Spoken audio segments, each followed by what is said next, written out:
Is he even listening? The question floated as coffee poured and cups clicked along a diner counterlight, slipping in like it always did. They mocked the old man's silence, pressed him with jokes about nicknames, then paused a laugh hanging there unfinished. Still, a worn coin caught the window's glow as he lifted his head, and the room felt its own heartbeat slow into silence, heavier than sound. But quiet men leave echoes too. Let me take you back to the morning. The room went quiet. The morning light slanted through the front windows of the community diner, turning the dust in the air into something almost gentle. It was the kind of place where the day started, slowly, coffee poured without asking. Plates clinked softly, and the radio hummed low with an old song no one ever seemed to change. A small group had gathered near the counter, the regulars who always found each other without planning it. 3, maybe 4 of them. Men who'd known this room longer than they could remember. They leaned on their elbows, laughed easily, and talked about things that belonged safely to the past. Back when winters felt colder. Back when the town had only one stoplight. Back when everyone had a nickname, whether they wanted one or not. Back then, one of them said, shaking his head with a smile, everyone had a call sign. Another chuckled into his mug. Didn't matter who you were. You got stuck with one. They laughed, not sharply, not cruelly. Just the loose laughter of people comfortable enough to forget where the edges were. At the far end of the counter stood an old man. He was in his early 70s, maybe older. His hair was white and carefully combed, his jacket clean, but worn thin at the cuffs. One hand rested on the counter for balance. The other held his coffee steady but tired, as if it had learned patience over a long time. He wasn't part of the conversation. He hadn't been invited in, and he hadn't tried to join. He watched the room the way some people watch, weather-aware, quiet, uncomplaining. Beside his cup lay a small coin. Old, dull around the edges, the kind of thing most people would mistake for spare change and slide aside without thinking. The voices carried on. Nicknames were different back then, someone said. You earned them, or you didn't. Sometimes you didn't get a choice, another added. They just stuck. The old man shifted his weight slightly. The coin didn't move. No one noticed it anyway. Someone glanced down the counter and caught sight of him standing there. There was no pause, no checking of tone, just the easy confidence of familiarity spilling outward. Hey, the man said, nodding toward him, I bet you had one too. A few heads turned. A few smiles lingered. Yeah, another voice chimed in, friendly and careless. Back then, everyone had something they were called. There was a brief ripple of laughter. Not pointed. Not meant to land anywhere specific. The old man didn't answer. He lowered his cup to the counter, slow and deliberate. Ceramic met laminate with a soft sound that barely carried past the register. Behind the counter, the waitress noticed the moment, but didn't know why. She paused with the coffee pot in her hand, then kept moving. The radio played on. The men at the counter waited, still smiling, still relaxed. Well, someone said lightly. The old man kept his eyes on the counter in front of him. His fingers brushed the edge of the coin without lifting it. The metal made a faint sound as it turned slightly, catching a narrow strip of sunlight. The laughter thinned. Not gone, just quieter. Someone cleared his throat. From outside came the low rush of a passing truck, too loud for a moment, then gone. The old man remained still. He didn't look offended. He didn't look confused. He looked exactly as he had before, present, steady and separate from the circle that had formed without noticing him. A pause settled over the room, thin but unmistakable. Then someone laughed again, a little louder than necessary. The pause didn't break right away. It stretched thin and uncertain the way a room hesitates when it's not sure whether to keep going or step back. One of the men shifted on his stool and glanced at the old man again. His tone stayed light, easy, the same tone he'd used 100 times before. So he said, drawing the word out just enough to make it playful. "What was your call sign back then?" The question hung in the air for a second. Then a couple of people chuckled. Not mocking, not respectful either. Just the kind of laughter that followed a line meant to keep things moving. Someone added everybody had one, even the quiet guys. A few smiles lingered along the counter. Near the register, the diner manager watched the exchange without comment. He was close enough to hear every word, close enough to step in if things turned sharp. They hadn't. Not yet. He wiped his hands on a towel and kept his eyes on the room, letting it play out. Behind the counter, the young server slowed her steps. She wasn't sure what she'd noticed at first, maybe the way the old man hadn't smiled, or the way his shoulders stayed tight even after the laughter faded. She poured coffee for another table and glanced back. The old man stood exactly where he had been. He didn't look startled. He didn't look offended. He looked patient, like someone who had learned long ago that silence could hold its own ground. His gaze dropped to the counter.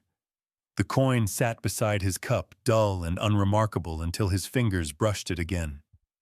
This time, the edge shifted more noticeably.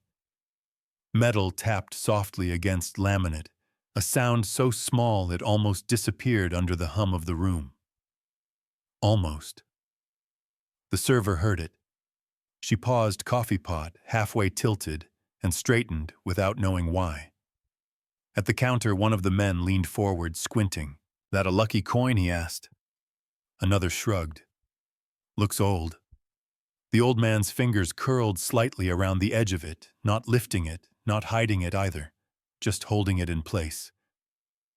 "Well," the first man asked again, still smiling. "You don't have to remember it exactly." The laughter that followed was thinner this time, quieter. Someone cleared his throat. The radio shifted to a commercial, its cheerful voice suddenly too loud.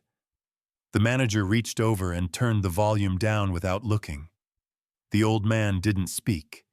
He studied the coin as if it were something more than metal, as if it carried weight that couldn't be measured on the counter.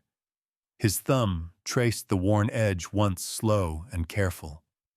The server set the coffee pot down. Her eyes stayed on him now, openly curious, openly uneasy. She had the sense that something had already crossed a line, though no one could point to it. The men exchanged glances. One raised his eyebrows as if to say maybe he didn't hear. "Hey," someone said softer this time. "We were just asking." The manager took a step closer, not intervening, just present. The room seemed to shrink slightly, the walls leaning in with the sound of chairs shifting and cups being set down. Outside, a car horn sounded briefly, then faded. The old man remained still. His shoulders rose with a slow breath, then settled again. He didn't lift his head. He didn't meet anyone's eyes. The coin stayed where it was. Still, he said nothing. The room didn't shift all at once. It changed in pieces the way weather does when you're not watching closely enough. A chair scraped back from a table slower than before, the legs dragging as if the floor had grown heavier. Another chair stopped halfway through being pulled out and stayed there. Someone lowered their voice mid-sentence and didn't bother to raise it again. The radio kept playing, but not at the same volume. A hand reached out and turned the dial down just a touch. The music thinned until it became background instead of presence. At the counter, the men who had been smiling a moment ago no longer looked at each other. Their eyes drifted back to the old man, then away again, as if staring too long might make something real that they weren't ready for. Behind the register, the young server wiped her hands on her apron and checked her phone. She didn't do it openly. She turned her body slightly shielding the screen and typed with quick, careful taps. Are you nearby? Question about a name. She hesitated, then added one more line. At the diner. She slipped the phone back into her pocket and lifted her head. Her heart was beating faster than it should have been for a quiet morning. She couldn't explain it, only that the air felt different now, thinner, like it had been stretched too far. The diner manager leaned his weight onto one foot and crossed his arms. He didn't like the silence. It slowed the room down, made him aware of every small sound: the hum of the refrigerator, the soft hiss from the coffee machine, the faint clink of a spoon someone forgot to stop stirring. He cleared his throat. "You want a refill?" he asked, aiming the question nowhere in particular. No one answered. At the counter, the old man stood straighter than before. His back was firm, shoulders squared in a way that didn't match his age. Both hands rested flat on the counter now, fingers spread as if he were grounding himself to the surface. The coin lay between his hands. It hadn't moved again. It didn't need to. One of the men shifted on his stool. "Maybe he doesn't remember," he said quietly, not laughing this time. Another shrugged, uncomfortable. "Could be." The manager stepped closer, his shoes scuffing softly against the tile. "Sir," he said, voice steady but tight, "we were just making conversation." The old man didn't look up. Outside the front windows, a pickup truck rolled past and disappeared down the street. The sound of its engine lingered longer than it should have, then faded.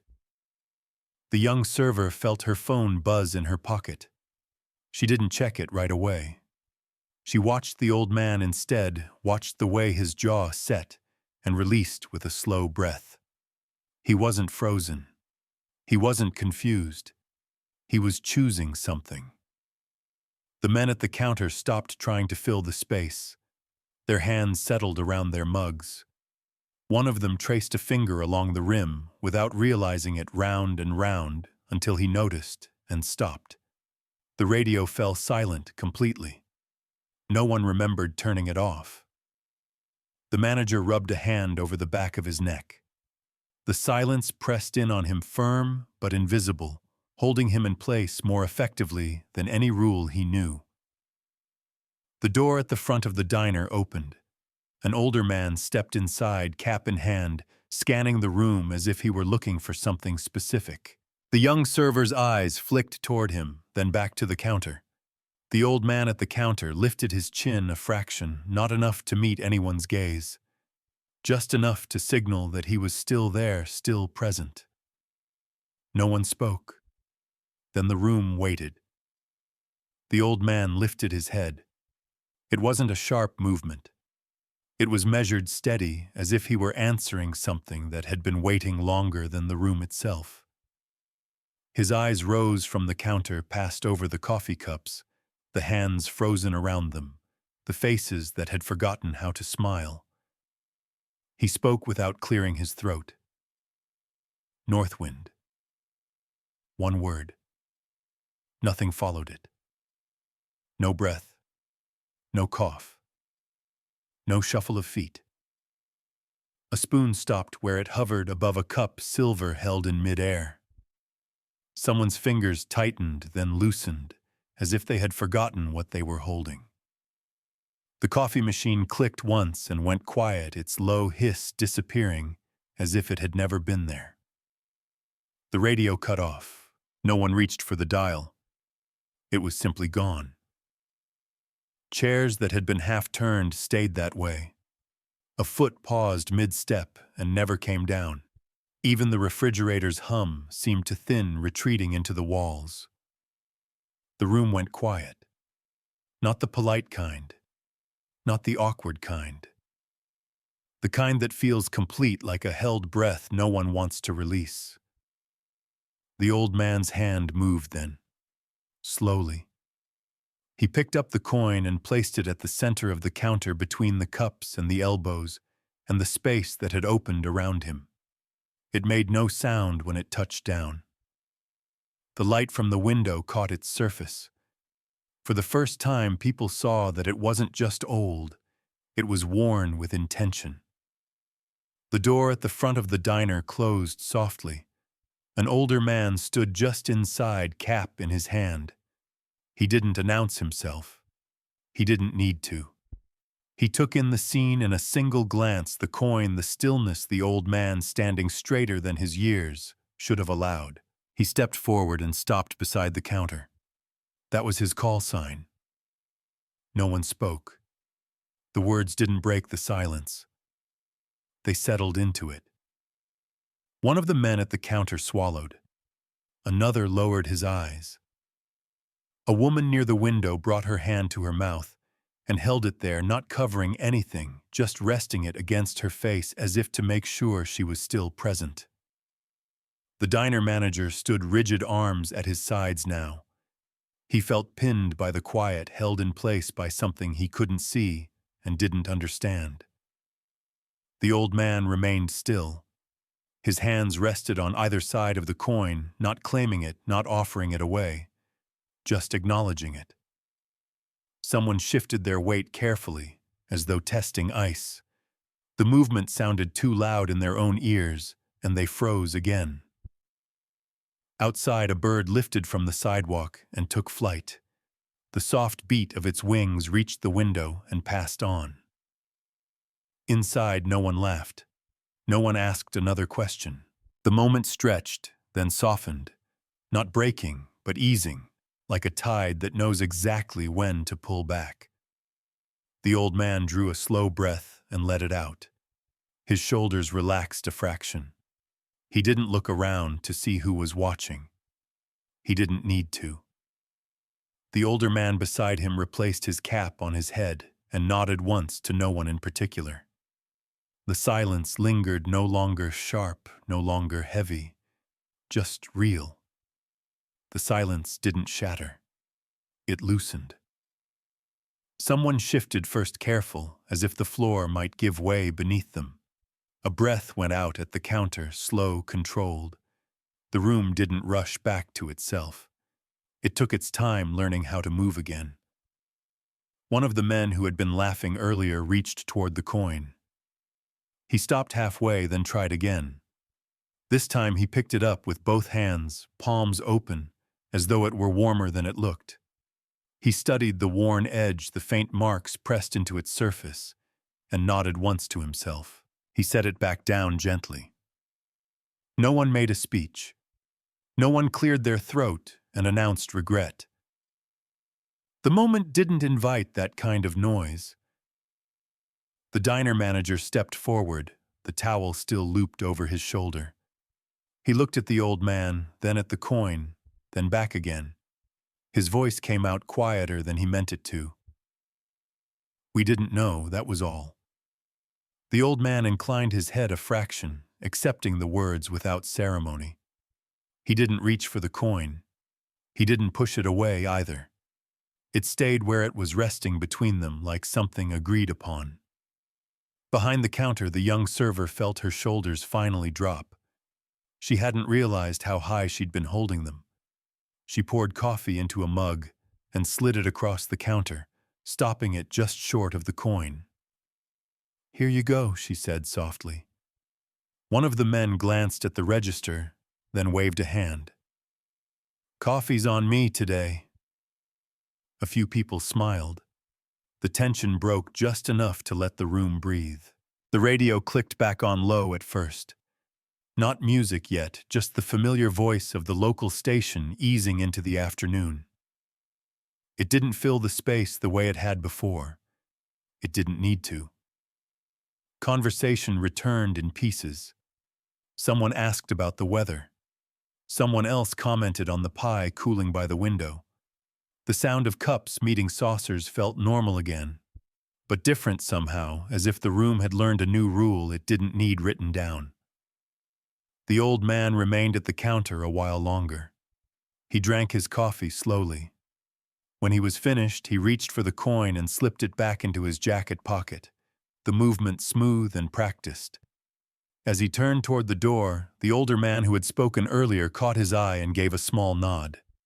It wasn't dramatic. It didn't need witnesses. Outside, the afternoon sun had shifted. The street looked the same as it always had, But the old man paused before stepping down from the curb, listening to the sounds of the town, the distant hum of traffic, the rattle of a screen door somewhere nearby. Later that day, a brief mention slipped into the local radio broadcast between announcements about a fundraiser and a lost dog. A name. A call sign. No explanation. Just enough to be heard. At the library, a small card appeared on the community board. Neat handwriting. A few words. Anyone who didn't know would pass it by. Anyone who did would stop. Back at the diner, the regulars drifted out one by one. The counter cleared. The room settled into its usual rhythm, but the laughter came easier now, softer around the edges. The manager wiped down the surface where the coin had been and paused for a moment, hand resting there. He shook his head once, not in disbelief, but in something closer to understanding. The young server straightened the chairs, humming quietly. She caught her reflection in the window and smiled to herself, unsure why. As the evening approached, the diner lights flicked on warm against the gathering dusk. The radio played an old song again, one people half remembered but never skipped. And the room carried on changed just enough to notice. The evening settled in gently, the way it always did on that side of town. The air cooled without announcing itself, and the light took on a softer color as the sun slid lower behind the trees. The old man sat on the porch swing, moving back and forth in an easy rhythm. The wood creaked with each pass, a sound as familiar to him as breathing. One hand rested on the arm of the swing. The other lay still in his lap. Near the front door, a small hook caught the light. Hanging from it was the coin, not displayed, not hidden. Just there, turning slightly, when the breeze found it, its worn surface flashing once, then dimming again. From inside the house came the faint clink of dishes being set away. Somewhere down the block, a lawnmower shut off. A screen door slammed and reopened, followed by laughter that drifted for a moment before dissolving into the evening. The old man leaned back and watched the street. Across the way, a teenager rode past on a bike, slowed, then circled back. He stopped near the curb, 1 foot down, hands still on the handlebars. "My dad told me about you," the boy said. Not shy, not bold, just curious. The old man turned his head slightly. "Did he?" the boy said. He glanced toward the house, then back again. "About the diner." The porch swing creaked. The boy smiled, almost to himself. "You know," he added, lowering his voice the day the room went quiet. The old man's mouth curved upward just enough to notice. He didn't answer right away.